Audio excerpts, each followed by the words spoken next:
Bonjour, mon nom est Claire Gazon, je suis la directrice de l'école de louanges Comme un accord, fondée fin 2013. Et depuis plus de 40 ans, j'accompagne les assemblées. Constituée d'une équipe dynamique de professeurs engagés dans la foi, notre école se veut le partenaire des communautés chrétiennes locales. Nous dispensons des cours individuels et collectifs de qualité, dans des disciplines variées, afin de promouvoir les expressions de louange et de mettre en valeur la parole de Dieu.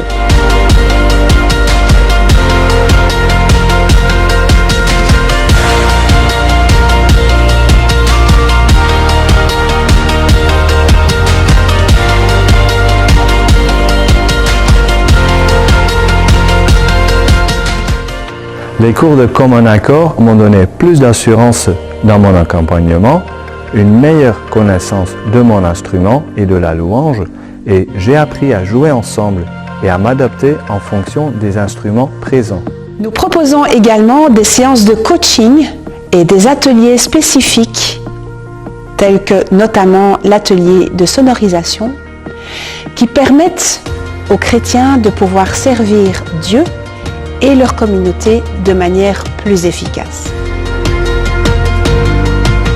Comme un accord est une école de réseau basée sur Bruxelles et s'étendant dans les différentes régions de Belgique et même plus loin grâce à nos cours à distance. Vous cherchez à développer votre potentiel? Votre équipe de louanges a besoin d'un petit coup de pouce? Vous souhaitez être informé au sujet des événements et des ateliers que notre école organise? N'hésitez pas à nous suivre sur les réseaux sociaux et à visiter notre site internet. Nous visons l'excellence afin que votre communauté impacte avec plus de puissance pour la gloire de Dieu.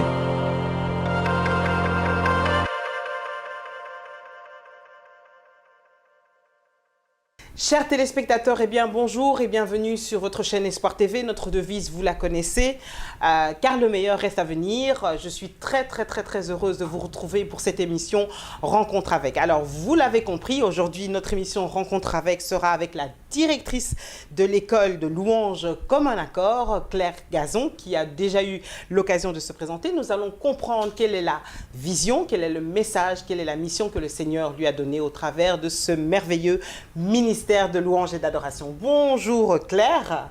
Bonjour Julie. Comment ça va? Très bien.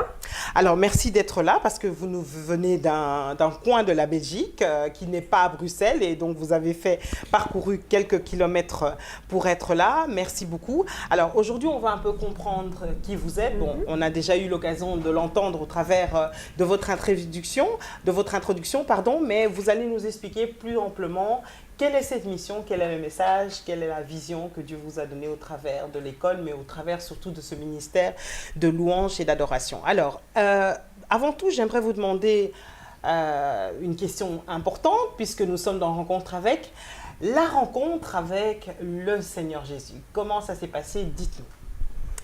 Oh, c'est un long processus. Je suis née dans une famille chrétienne. Et une famille où on avait vraiment envie de mettre le Seigneur au centre.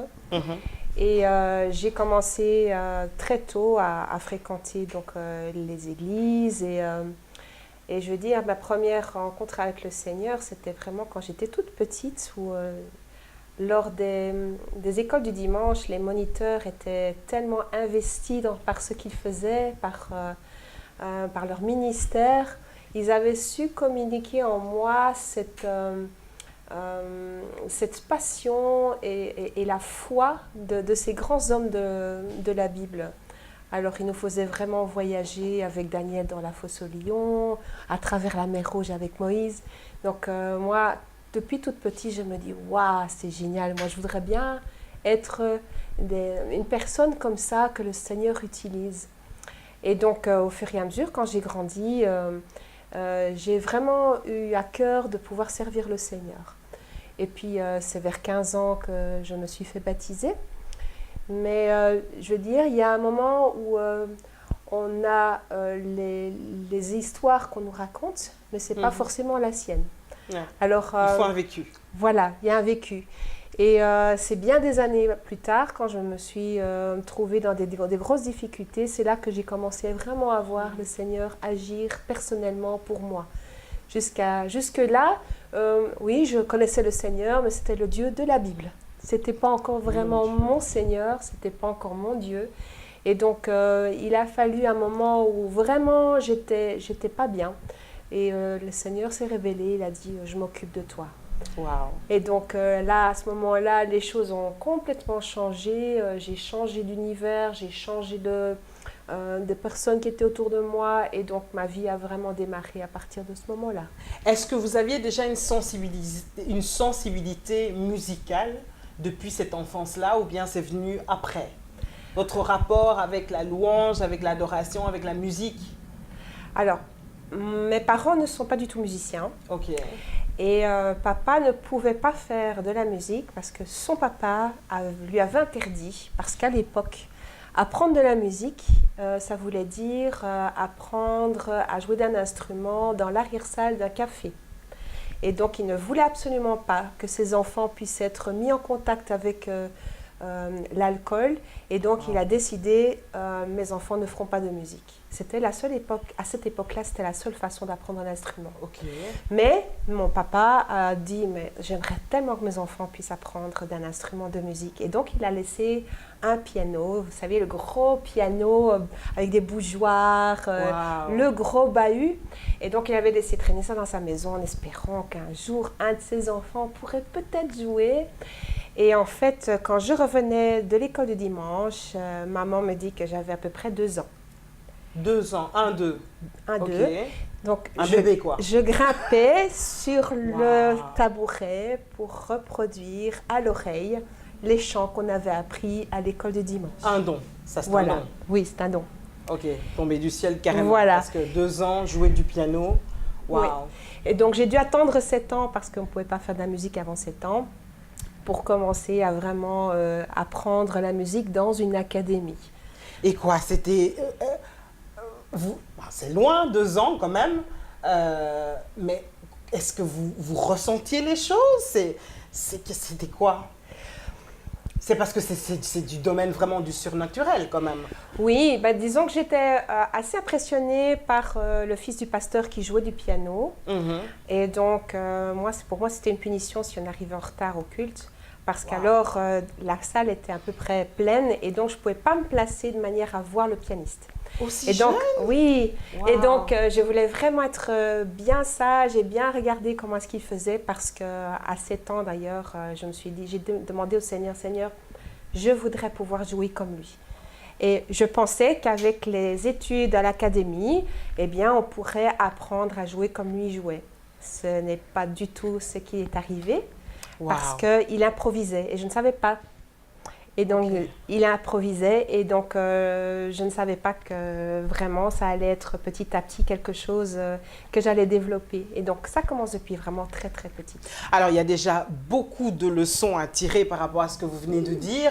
Bon, l'écodyme, c'est bizarre parce qu'on en a parlé dans une autre émission, l'importance de l'écodyme, mais également le rôle des parents qui peuvent pousser les enfants à développer ces dons. Il y a des parents peut-être qui nous regardent. Comment aider les enfants à pouvoir se réaliser, donc réaliser ce qu'ils ont reçu de la part du Seigneur et le développer? Qu'est-ce que vous aimeriez leur dire aux parents? Je pense vraiment qu'il faut être à l'écoute de son enfant. Je pense aussi que, en fait, je l'ai appris bien plus tard, maman avait vraiment prié avant que je naisse en disant, voilà, si c'est un garçon, ben, j'aimerais qu'il soit pasteur. Et si c'est une fille, eh bien, j'aimerais qu'elle serve le Seigneur, à sa façon, mais qu'elle serve le Seigneur. Donc, je pense que ce qui est très important, c'est de faire attention aux déclarations que l'on fait, parce que la parole de Dieu est puissante et les paroles que nous prononçons sur la vie des gens, sur notre propre vie, ont un énorme impact aussi. Wow. Et donc, c'est quelque chose qui m'a vraiment guidée. J'ai des souvenirs quand j'étais vraiment toute petite et le fait de savoir que maman priait pour que je puisse développer ce ministère, ça m'a beaucoup aidée quand les moments étaient un peu plus difficiles, où il a fallu un peu plus travailler. Et donc, parce que si on a un don, c'est aussi qu'il faut pouvoir le travailler parce que ça ne vient pas comme ça et que tout à coup, c'est magique. Donc, il faut vraiment travailler son instrument aussi. Donc, voilà. Alors, on est bien dans le sens de la vision, on est bien dans le sens du ministère auquel vous avez été appelé. Alors, vous dites, je cite, « Nous visons l'excellence afin que votre communauté puisse impacter avec plus de puissance pour la gloire du Seigneur. » Parlez-nous de cette vision formidable, mais qui demande à payer le prix fort. Oui, alors c'est une vision qui m'est venue petit à petit. Heureusement que le Seigneur, quand il donne une vision, il ne donne pas tout en même temps, parce qu'on serait écrasé. Ouais. Et donc, petit à petit, il m'a fait rencontrer des personnes, il m'a fait connaître certaines méthodes. Ce qui a été vraiment dominant, c'est que j'ai d'abord commencé par un parcours classique pour m'apercevoir qu'effectivement, il y a un énorme fossé entre le classique et ce qu'on fait à l'Église. Est-ce que, d'abord, vous vous définissez comment? Vous êtes une adoratrice, vous êtes une musicienne, vous êtes une choriste, vous êtes qui? Je dirais une adoratrice et j'utilise le piano comme moyen d'expression de mon adoration. D'accord. D'accord. Et donc, pour moi, le piano, c'est vraiment une façon de pouvoir exprimer à Dieu ce que je ressens. Pour moi, les mots sont peut-être un peu plus compliqués. Pour moi, c'est le piano, c'est par le piano que les choses s'expriment. Et donc, la vision, vous étiez en train de dire, donc Dieu vous a donné des brides au début, parce que c'est quelque chose de très vaste. Oui, c'est-à-dire qu'il a fallu à un moment donné d'abord que je sois guérie, donc il y a eu un travail sur moi-même, il y a certaines choses dans mon caractère à changer, et le Seigneur a changé ces choses petit à petit. Et puis à un moment donné, j'ai dû reformuler en fait ce qu'il y avait en moi. Et lors d'une formation au Christian Center pour les leaders de louange, très clairement, on nous avait demandé, voilà, si vous appreniez là, maintenant, qu'il ne vous restait plus que 5 ans à vivre, à quoi consacriez-vous ces 5 ans, ces 5 années? Et moi, du tac au tac, j'ai dit, Seigneur, je voudrais voir la louange prendre une autre dimension. Que ce soit quelque chose qui soit plus dirigé vers l'excellence. Que ce soit quelque chose où les gens prennent conscience de ce qu'ils sont en train de faire quand ils louent Dieu. Et donc, à partir de là, les choses ont commencé. J'ai eu à cœur le travail des pasteurs. J'ai eu à cœur aussi de pouvoir prier pour des gens. Et donc, petit à petit, les choses se sont mises en route. Et puis, le Seigneur, un jour, est venu me trouver en disant, voilà, Claire, tu vas m'écrire un livre. Et j'ai, comme Moïse, j'ai fait, non, pas du tout. Pas un livre, je n'aime pas du tout lire, je n'aime pas du tout écrire. J'ai avancé tous les arguments que j'ai pu et malheureusement, en fait, il avait chaque fois sa réponse. Mais alors, ce qui est formidable, c'est que là, on n'est pas en train de parler avec une chantre. On est en train de parler avec quelqu'un qui joue du piano, donc une musicienne plutôt, alors que finalement, on ne vous entend jamais les musiciens. On a l'impression que vous êtes des accompagnateurs d'adorateurs, mais non, finalement, on est bien d'accord, vous êtes des adorateurs. C'est ça que je voudrais en fait. Au même titre que les chantres. Oui. C'est ça en fait que je voudrais faire changer aussi dans la mentalité. Mettons un peu les pendules à l'heure, s'il vous plaît, maintenant. Donc, quand on a des chanteurs, quand on a une assemblée et qu'on veut accompagner, il y a un aspect technique. Et si on s'arrête à l'aspect technique, on ne peut pas louer en même temps. Parce qu'on est arrivé soit sur une partition quand on est classique, soit on est sur un aspect technique des accords, de savoir ce que je fais, etc. Je suis très concentrée sur ce que je fais et je ne peux pas vraiment exprimer ce que j'ai au fond de moi-même. Donc, il y a un moment où ça doit être devenu tellement naturel qu'au-delà de l'aspect technique, on est capable de louer Dieu soi-même, d'apporter notre touche personnelle à ce que les autres font. Je voudrais l'expliquer par un petit événement qui a eu lieu et qui m'a vraiment marqué, c'est qu'à la fin de l'année 1986, J'étais au conservatoire. On a presté un concert en l'honneur du départ à la retraite du directeur. Et on devait en fait tous ensemble, il y avait des chantres, donc des musiciens et des chantres qui chantaient et qui interprétaient une œuvre, je pense que c'était de Mozart. Et on était genre 250 sur la scène. Et j'étais là en tant que chantre. Et donc c'était vraiment quelque chose d'absolument génial parce qu'il y avait une cohésion. Et il y avait vraiment, le silence n'était pas un vrai silence. Il y avait quelque chose. Et on partageait quelque chose avec la salle qui écoutait, mais ce n'était pas une écoute simplement passive. Donc, ils absorbaient ce qu'on était en train de leur apporter et il y avait vraiment un partage. Et moi, ce que je voudrais, et ce que le Seigneur m'a mis au fond de moi, c'est de pouvoir reproduire ce genre de choses dans nos assemblées. Qu'il puisse y avoir un partage réel entre ce que l'assemblée fait, ce que les chantres font, les musiciens, et que chacun apporte sa touche. Comme dans un orchestre, chacun a son rôle à jouer. Il n'y a pas de petit ou de grand. Mais ça veut dire quoi? Ça veut dire quoi que quelque part, les répétitions ne seraient plus nécessaires, les programmes ne sont plus nécessaires. Donc, c'est-à-dire, aujourd'hui, on chante ça, dans telle gamme, dans telle tonalité, etc.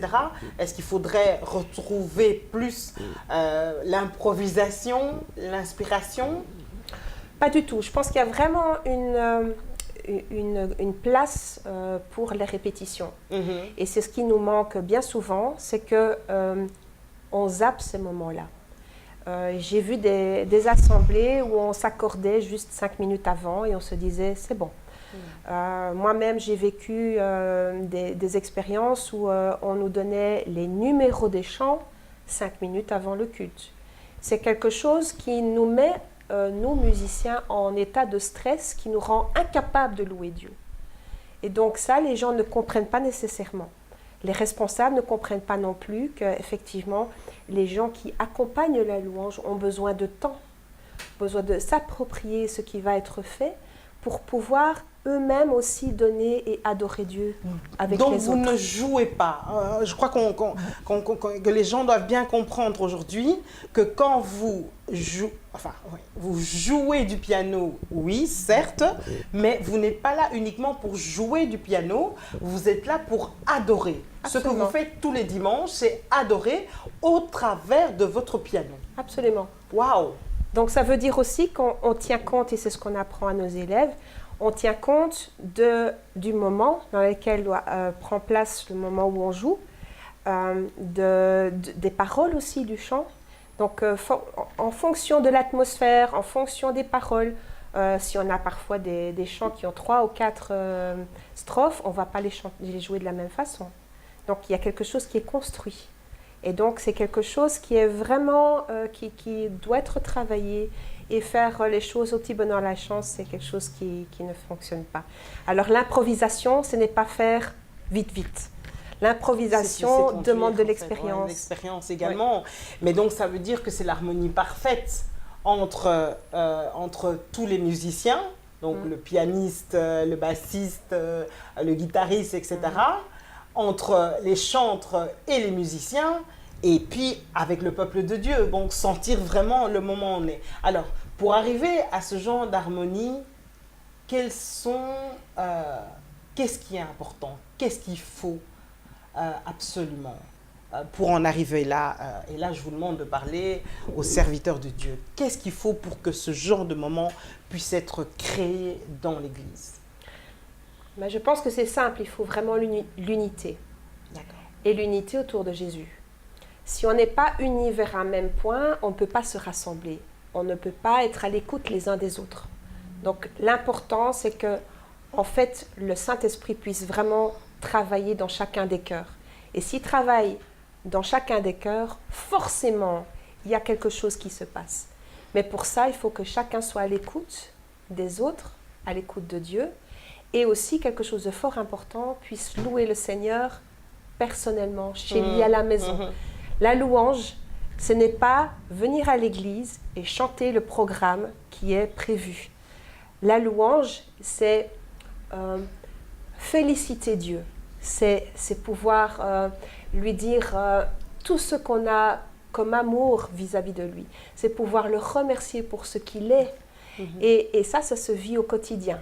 Et ça demande aussi de connaître aussi notre identité. Qui sommes-nous? Qui suis-je, moi, par rapport à Dieu? Et donc, la louange que l'on a personnellement devient consistante. Et c'est cette louange-là qu'on apporte quand on vient dans la communauté pour pouvoir enrichir l'ensemble. Sinon, la louange, elle est vide.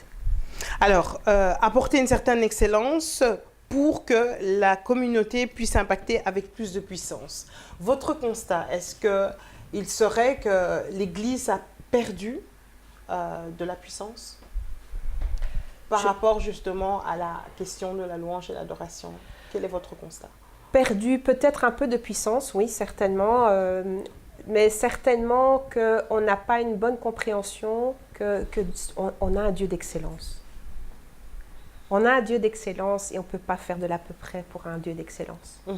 Et donc, j'ai rencontré souvent des communautés où il y avait des soucis au niveau de la sonorisation, qui faisait que, bon, même si en tant que musicien, en tant que chantre, en tant que prédicateur, on construit quelque chose au niveau du culte, eh bien, le problème de sonorisation prend le pas et donc c'est un petit peu dommage parce que du coup, les gens sont distraits.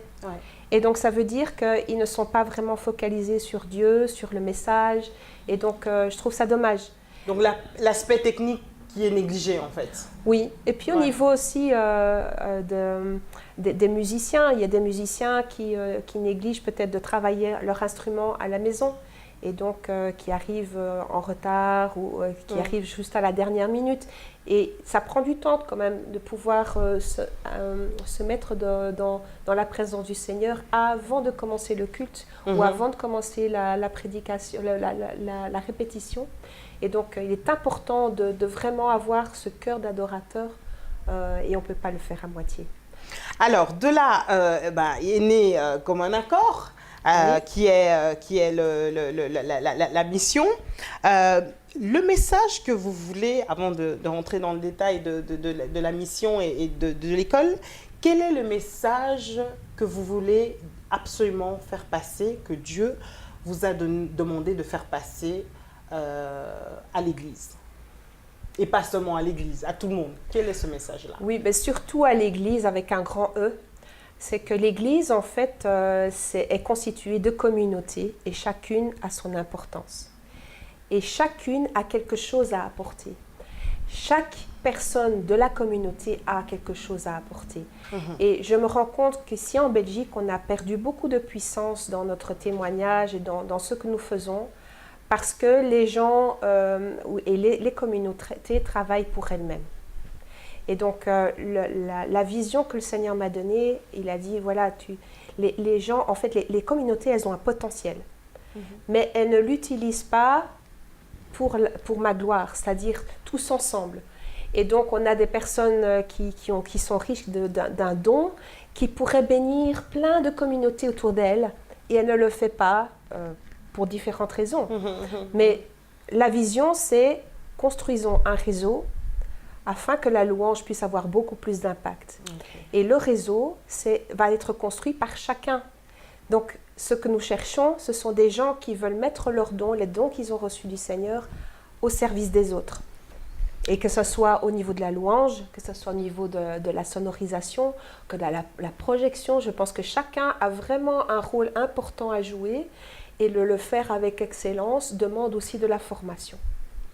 Alors, que pensez-vous de ce fameux star system dans l'Église? Donc, ces personnes qui, que ce soit des musiciens, un peu plus rarement, mais surtout des chantres, qui à un moment donné sont devenus, je veux dire, entre guillemets des stars, en tout cas qui sont connus, qui ont une notoriété et qui brillent un peu, chacun de son côté.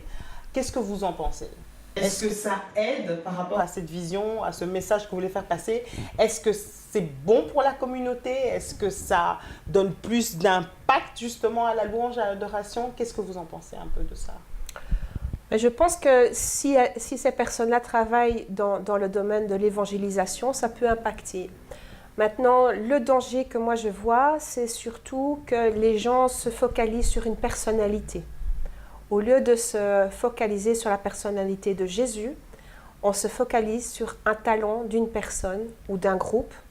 Et c'était Matt Redman qui avait eu cette expérience-là où son pasteur un jour avait dit maintenant on va arrêter de faire de la louange pendant un petit temps et on va faire tout a cappella. Parce que l'assemblée venait pour le groupe, venait plus pour Dieu. Mais ils font de la bonne musique, ils viennent pour la bonne musique. Et je pense que c'est très important de savoir que si on ne vient pas pour Dieu, ça devient de l'idolâtrie. Ça veut dire qu'on vient pour une autre personne et c'est toujours très dangereux quand on attire les regards vers soi. Et donc, je pense vraiment qu'il est important que la personne qui est sur l'estrade soit humble et montre toujours que si elle a reçu un don particulier, c'est pour honorer Dieu et pas pour tourner les regards vers soi et les spots vers elle. Et donc, voilà. Ok, merci en tout cas d'avoir donné votre avis sur la question. Alors, l'école, l'initiative, donc comme un accord, école de louange, donc pas école de musique, pas école de chant, mais école de louange. Alors, pourquoi avoir choisi école de louange et pas école de chant ou école de musique? Alors, école de musique, il y en a déjà beaucoup. Ce sont des académies en fait.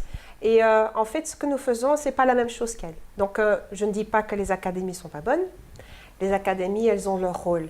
Parce que, en fait, les gens qui vont s'inscrire et les jeunes et les parents qui inscrivent leurs enfants dans une académie font bien parce qu'ils apprennent la technique. Et c'est important de connaître bien son instrument pour pouvoir louer le Seigneur. Maintenant, ce que nous faisons dans notre école, c'est justement pour faire un pont entre ce qu'on apprend dans une académie et la réalité de l'Église. Dans une académie, on ne va pas vous apprendre à louer le Seigneur. On ne va pas vous apprendre à être à l'écoute de ce que le Seigneur vous inspire. Il ne va pas vous apprendre à faire une belle introduction. Il ne va pas vous apprendre à improviser en écoutant les autres. Donc, il y a toute une série d'apprentissages qu'on ne trouve pas dans une académie. Et donc, nous, on a voulu se focaliser parce que notre vision, c'est de pouvoir servir les églises, servir les communautés pour que les jeunes et moins jeunes puissent être équipés pour pouvoir accompagner la louange, que ce soit au chant, que ce soit un instrument de musique ou d'autres façons, d'autres modes d'expression, qu'ils puissent le faire en étant formés pour ça et pour que vraiment ils se sentent à l'aise dans leur rôle.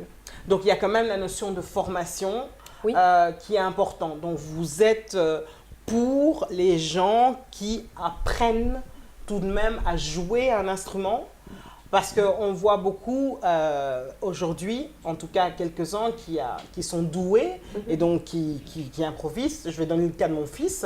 Il a commencé à jouer du piano, il savait jouer du piano. Donc comme ça, là, où il écoutait et puis il avait des accords. Est-ce que c'est important quand même, malgré ce don et cette capacité, de pouvoir techniquement aussi être doué et formé? Alors le don n'exclut pas le travail. D'accord. Alors, que l'on fasse d'oreille ou que l'on fasse par l'académie de manière classique, le travail reste le travail. C'est très très important. Maintenant, la formation est complètement différente en académie. En académie, on vous apprend à lire les notes, à lire une partition. Et pour moi, c'est quelque chose de très important parce que ça veut dire que si on a un jour une partition qui n'a jamais été écoutée, qu'on n'a pas YouTube, eh bien, la personne peut lire la musique et est capable de pouvoir la jouer. Si on le fait uniquement d'oreille, il nous manque cette dimension-là. Ça veut dire qu'il faut d'abord écouter le chant pour pouvoir le reproduire. Maintenant, il y a, je vais dire, il y a de part et d'autre des faiblesses et des forces. Les personnes qui ont fait un enseignement classique sont capables de tout déchiffrer, mais elles ne savent pas improviser. Les autres font tout d'oreille, elles savent improviser, mais elles ne peuvent pas lire. Et donc, c'est difficile de pouvoir, et peut-être il leur manque un peu de technique aussi. Donc, les deux sont importants. Et donc, moi, ce que j'essaye avec l'école comme un accord, c'est de pouvoir établir des partitions où les deux types de musiciens peuvent jouer ensemble. Ok. Donc, c'est un type de partition où tout n'est pas écrit. donc ce qui dérange déjà un petit peu ceux qui ont appris au conservatoire ou dans une académie, parce que là, généralement, quand on leur retire une partition, ils sont perdus. Et dans un autre sens, je donne quand même une partition, des directives pour qu'on puisse être, je vais dire, raccord entre musiciens, pour qu'on n'ait pas l'un qui joue tel accord et l'autre un autre, parce qu'il le sent, et donc qu'on puisse être dans l'unité au niveau de la compagnie. Voilà. Waouh. Alors, l'initiative, elle est née comment? Comment ça vous est venu de créer cette école, finalement? Eh bien, justement, par le livre. Donc, le Seigneur m'avait demandé de commencer à faire ce livre. Et donc, ce livre s'articulait en 3 parties. La 3e partie était très pratique. Bon, j'ai terminé le tout et puis je l'ai présenté à une édition, Jeunesse en Mission. Et Jeunesse en Mission m'a dit « Waouh, c'est bien, mais la 3e partie, elle est trop difficile. Trop lourde. » Et puis en réfléchissant, je me suis dit, mais c'est normal. J'ai essayé d'écrire tout ce qui se dit et tout ce qui se vit. Et donc j'ai compris que le Seigneur voulait vraiment que je transmette ce que j'avais reçu, mais non pas en écriture, avec un livre qu'on lit de manière impersonnelle, mais par un contact. Et donc il fallait une école pour pouvoir mettre en pratique tous ces conseils que je donne pour les communautés, pour pouvoir jouer, pour pouvoir chanter chacun avec sa voix, en se disant, voilà, j'ai une voix qui n'est peut-être pas de soprano, mais c'est une voix formidable que Dieu a mis en moi et je veux vraiment la chanter pleinement. Et donc, toutes les choses que j'ai apprises au fur et à mesure des années, j'ai voulu les transmettre. Alors, ce n'est pas possible de faire tout dans un livre. Okay. Et donc, l'important, c'était de pouvoir le transmettre au niveau plus local, d'avoir des personnes à qui je peux le transmettre de personne à personne. Et donc, c'est comme ça que l'école a commencé il y a 5 ans. Il y a 5 ans. Il y a 5 ans, c'était en octobre 2013. Voilà. Alors, vous êtes situé où et qui a accès à cette école? Qui peut venir s'inscrire à Comme un accord? Alors, notre siège social est sur Anderlecht, mais ça ne veut pas dire qu'on donne tous les cours à Anderlecht. L'idée, c'est de faire vraiment un réseau. Donc là où on a des professeurs, on communique les coordonnées du lieu où on peut le faire à toutes les communautés qui sont dans les environs, afin qu'elles puissent se rendre dans ce lieu. Donc on a commencé par Anderlecht, et puis on a eu Nivelles. L'année dernière, on a commencé Charleroi avec Marché-nos-Ponts. Et puis cette année, Dieu voulant, on va pouvoir commencer avec Mons. Et puis, on essaye vraiment de s'étendre dans les différentes... Vous êtes aussi en Flandre, hein, parce qu'on est là, nous. Ah oui. Voilà. Donc, l'idée, c'est de s'étendre et de trouver des professeurs d'instruments et de voix dans les différentes régions. Alors, là, on a vraiment besoin de chacun et de chacune pour être plus visible ou nous faire connaître. Ils sont là. Alors, qu'est-ce que vous demandez? Quel est le profil de ces professeurs-là? Vous qui êtes là, écoutez. Quel est le profil, s'il vous plaît? Voilà, alors ce qu'on recherche vraiment, ce sont des professeurs qui sont engagés dans la foi.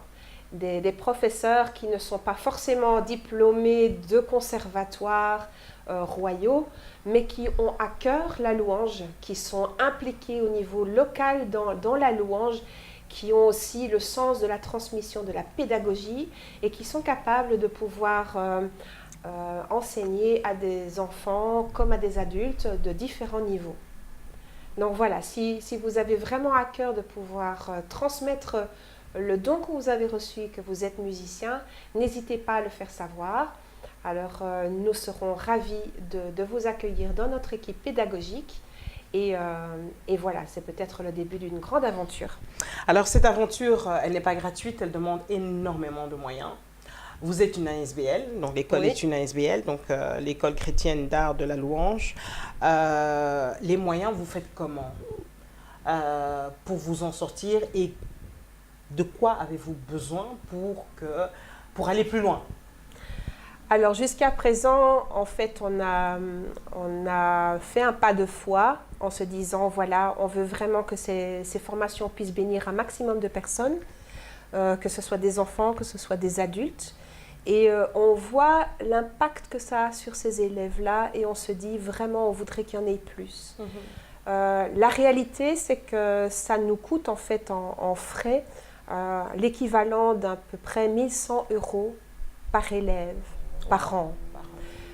Si on demande ça, en général dans les écoles privées, on demande quand même 850 ou 900 euros. Si on demande ça, je n'ai plus d'élèves.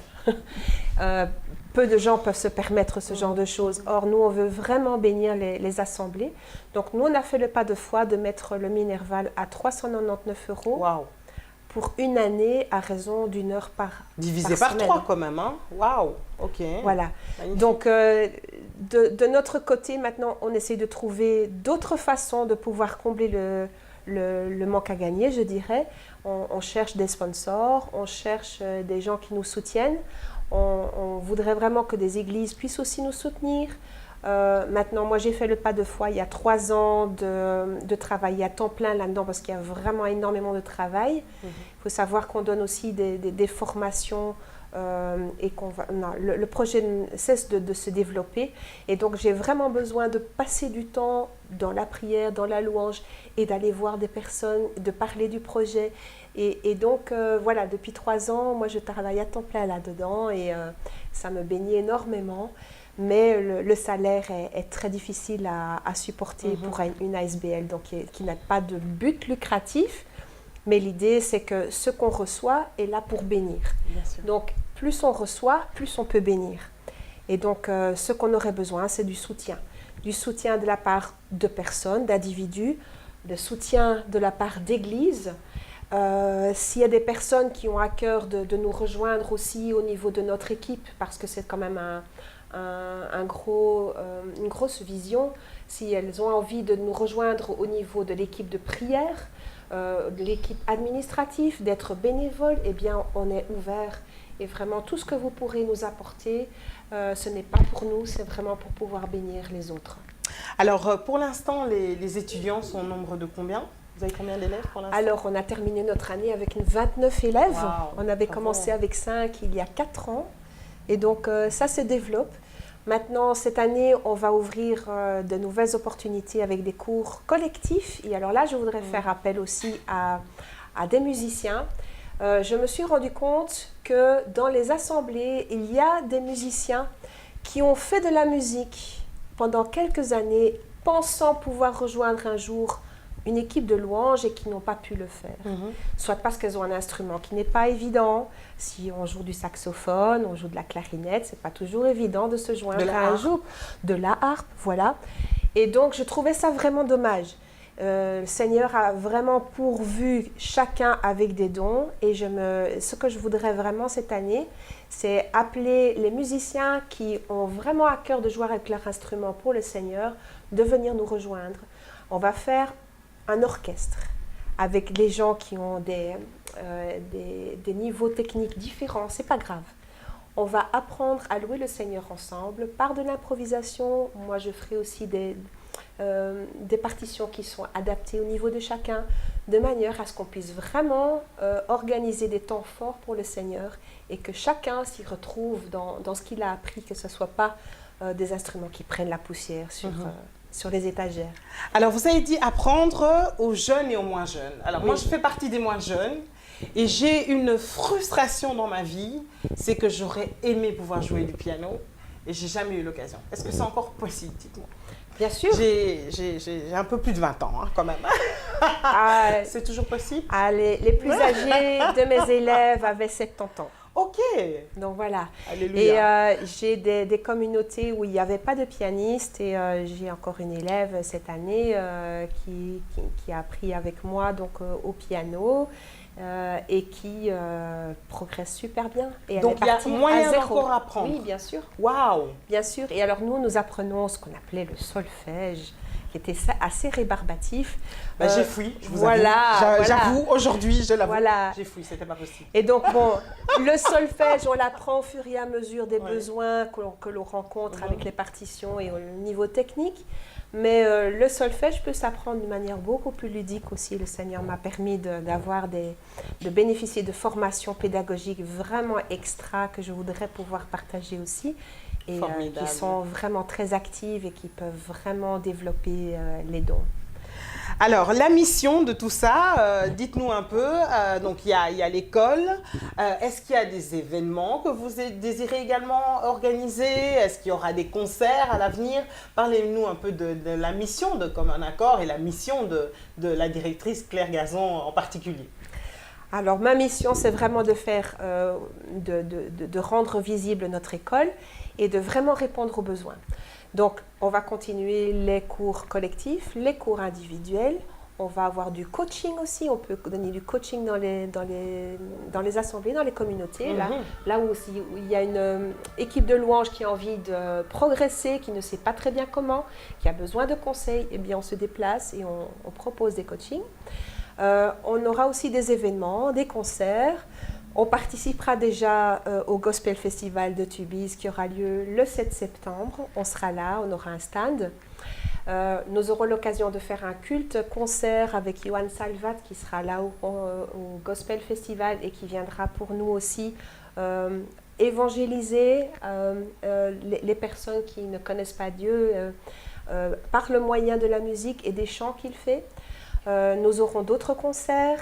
Nous allons organiser aussi des événements qui ont pour but vraiment de répondre aux besoins des communautés. Donc l'idée, c'est de faire un échange où les personnes qui sont responsables dans leur communauté, qui ont un besoin dans leur communauté, le font savoir. Et nous organisons un événement où on apporte des solutions.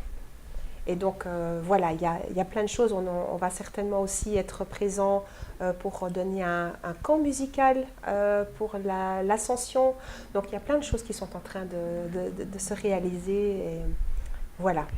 Vous travaillez avec différentes personnes. Est-ce que vous travaillez avec des personnes de différentes origines, de différentes cultures? Et est-ce que justement, le fait de croiser d'autres cultures apporte un plus également? Est-ce que vous avez constaté des choses, par exemple? On constate en fait... Par rapport au rapport à la musique, par rapport au rapport à la louange, en fonction de la culture? Mais disons que nous sommes donnés pour mission de pouvoir servir les communautés, quelles qu'elles soient. Alors, on ne veut pas être d'une dénomination non plus, parce qu'on pense que c'est enrichissant d'avoir différents points de vue. Et donc, nous nous sommes donnés pour mot de ne jamais avoir un avis tranché sur une façon de louer ou une façon d'adorer d'une façon ou d'une autre. Je veux dire que chacun a un potentiel en lui et je pense que chacun a une façon d'adorer que nous ne sommes pas capables de juger qui est pour juger ce que le Seigneur fait. Donc, énormément de sagesse, de sérénité. C'est agréable d'être à vos côtés. Hein. Vous êtes tellement sereine et calme. On dirait que quand vous parlez, vous jouez. J'ai l'impression que je peux entendre les notes de votre piano, tellement c'est serein, c'est calme. En tout cas, merci beaucoup Claire Gazon. Le mot de la fin, s'il vous plaît. Comme un accord, donc l'école de louange, l'école chrétienne de louange, qu'est-ce que vous aimeriez dire pour finir à nos téléspectateurs d'Espoir TV, s'il vous plaît, Claire Gazon? Alors, ce que j'aimerais bien dire, c'est que chacun de nous a reçu un potentiel. Chacun a reçu de Dieu quelque chose à développer. Et ce n'est pas pour nous-mêmes. C'est pour le développer, pour sa gloire et pour l'édification de la communauté.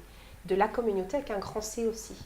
Et donc, ce que j'ai vraiment envie de faire, c'est d'encourager chacun dans la louange personnelle, mais aussi les musiciens à donner le meilleur d'eux-mêmes, les chanteurs de donner le meilleur d'eux-mêmes, non pas pour s'attirer la gloire, mais pour que la gloire de Dieu soit manifestée.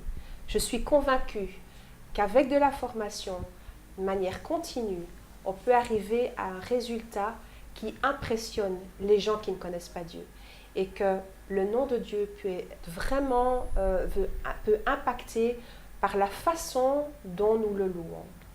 Et donc, j'invite vraiment les personnes à se former pour que la louange puisse être vraiment quelque chose de vivant, de consistant et qui est le reflet de notre adoration personnelle et pour que le Seigneur puisse être vraiment béni par tout ce que nous lui apportons. Merci, merci, merci. En tout cas, c'est très, très bien dit. Vous voyez les coordonnées s'afficher donc de Claire Gazon et les informations pour vous renseigner par rapport à l'école de louange. Si vous avez des sensibilités à la musique ou si même vous vous dites, vous êtes dit à un moment donné, j'aimerais jouer d'un instrument, j'aimerais apprendre la musique, j'aimerais chanter, eh bien, contactez-la. La formation a été donnée et maintenant, vous avez possibilité de faire le pas et d'aller vers elle. Vous savez ce dont je rêve, Claire? Oui, moi, ce dont j'ai toujours rêvé, c'est un opéra gospel en fait, un opéra chrétien. C'est possible ça? Ça serait possible de faire ça? Un opéra de louange. Opéra ou bien, comment on appelle ça, des... Orchestre philharmonique? Non, mais vous voyez vraiment l'opéra où on a des acteurs comme ça, mais tout ça c'est de la louange. Ça serait possible quand même de faire ça, non? Oh, il y a déjà des choses qui se passent ouais. de ce genre-là, mais qui est plutôt comédie musicale. On appelle ça comédie musicale, c'est pas de la comédie, mais... Non, mais moi, je vois vraiment l'opéra classique avec, vous savez, elle est en train d'adorer avec sa voix ténor, machin. C'est quand même possible de faire ça, non? Pourquoi pas? Mais ce que j'aime par-dessus tout, c'est quand ça englobe vraiment les gens. Tout à fait. Et donc, pas rien que sur l'estrade. Donc, vraiment quelque chose où chacun vraiment se sent emmené. Vous vouliez rajouter quelque chose? Oui, je voulais dire aussi, donc ici, je vais bientôt partir dans quelques jours pour un événement. Donc notre école est aussi rattachée à Psalmodie International. Psalmodie International, c'est une école de louanges qui est basée sur Lausanne et qui a une quinzaine d'écoles de louanges dans sa filière. Et chaque année, il y a un stage de louange et d'adoration qui est organisé et c'est un stage vraiment artistique. Alors, il faut le savoir. Alors, si vous ne connaissez pas ça, vous avez encore la possibilité de vous inscrire. C'est du 9 au 18 août et on a la possibilité de venir en famille. Et c'est une bonne quarantaine d'ateliers qui sont proposés. C'est un événement où on est à peu près genre 600, 700 chrétiens à se rassembler et à s'essayer à une façon de s'exprimer dans la louange. Ça peut être la bannière, ça peut être la danse africaine, ça peut être la danse de louange, ça peut être la peinture, la sculpture, il y a la photo, il y a vraiment toutes sortes d'ateliers qui sont organisés. Formidable. Et nous sommes bénis par des enseignements de gens comme Sébastien Korn, Exo qui sera là aussi, Sylvain Frémont sera là aussi.